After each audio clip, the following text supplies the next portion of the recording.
Day 8 in a day பார்க்கலாமா Sunday morning ரிலாக்ஸாக ஒரு 6:30க்கு எழுந்திரிச்சு சூடாக டீ போட்டு குடிச்சிட்டு கடைக்கு கிளம்பியாச்சு. இந்த வாரமும் போகும்போது ஸ்பாட்டட் பீகாக் அப்புறமா கடைக்கு போய் கொஞ்சம் மட்டன் சிக்கன் இதெல்லாம் வாங்கிட்டு வந்து வச்சுட்டேன்.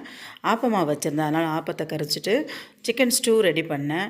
எல்லாம் எந்திரிச்சதே லேட்டு, சாப்பிட்டதே ஒரு 11 o'clock மேலே ஆயிடுச்சு. ரிலாக்ஸாக இருக்கலான்னு பார்த்தா திடீர்னு தீபாவளி ஷாப்பிங் போகலாம் அப்படின்ட்டாங்க. அதனால் வேகமாக மட்டன் வாங்கி வச்சுருந்தாலே அதை வதக்கிட்டு ரசம் மட்டும் வச்சுட்டு அவசரமாக கிளம்பிட்டோம். காந்திபுரம் இருக்க கிராஸ்கட் ரோட்டில் கொஞ்சம் பார்த்தோம், முடிச்சுட்டு அப்புறம் மாலுக்கு போயிருந்தோம். ப்ரூக்ஃபீல்டு போயிட்டு அங்கே எங்கள் பாப்பாவுக்கு லைஃப் ஸ்டைலில் போய் கொஞ்சம் திங்ஸ் எடுக்கலான்ட்டு போனோம். அங்கே கொஞ்சம் ட்ரெஸ்ஸஸ் பர்ச்சேஸ் பண்ணிவிட்டு அப்புறம் அங்கே ஷாப்பிங் அப்போ சென்னையை கொஞ்சம் மிஸ் பண்ணுற அந்த ஒரு ஏக்கம் வந்துச்சு எங்களுக்கு. ஏன்னா நிறைய அங்கே சாய்ஸஸ் இருக்கும், இங்கே கொஞ்சம் செலக்டட் சாய்ஸஸ் தான் வாங்கிட்டு அப்புறம் அங்கே கைலாஷ் பர்பத்துன்னு ஒரு கடை இருக்குது, நம்ம சென்னையிலே இருக்குது. அதனால் அங்கே போய் அந்த பேல்பூரி அதெல்லாம் சாப்பிட்டதுக்கப்புறம் ஒரு சென்னை ஃபீல் வந்துச்சு.